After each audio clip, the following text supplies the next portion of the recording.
بسم اللہ الرحمن الرحیم۔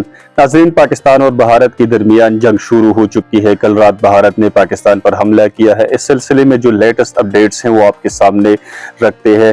سب سے پہلے بھارت کی وزارت دفاع کے ایک پریس ریلیز کی طرف آتے ہیں۔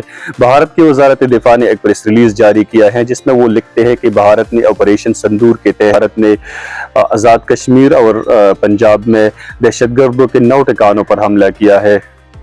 ناظرین، اس حملے کو پہلگام واقعہ کا ایک ریئیکشن بتایا جا رہا ہے اور آزاد کشمیر میں 2 مقامات پر حملے کی گئی ہیں، جس میں کوٹلی میں ایک مدرسہ تھا، اس پر حملہ کیا گیا ہے، اور دوسری طرف مظفر آباد کریٹ اسٹیشن پر حملہ کیا گیا ہے، جبکہ پنجاب میں بہاولپور میں ایک مسجد پر میزائل کا حملہ کیا گیا ہے، جس میں بہاولپور کے وکٹوریہ ہسپتال کے مطابق اب تک 7 لوگوں کی شہادتوں کی اطلاع موصول ہو چکی ہے۔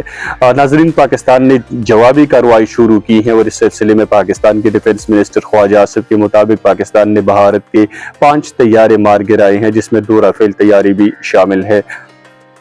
ناظرین، پاکستان نے سری نگر ایئر بیس پر بھی حملہ کیا ہے۔ بھارتی فوج کا بریگیڈ ہیڈ کوارٹر بھی تباہ کر دیا گیا ہے اور پٹھان کوٹ ایئر بیس کو بھی تباہ کر دیا گیا ہے۔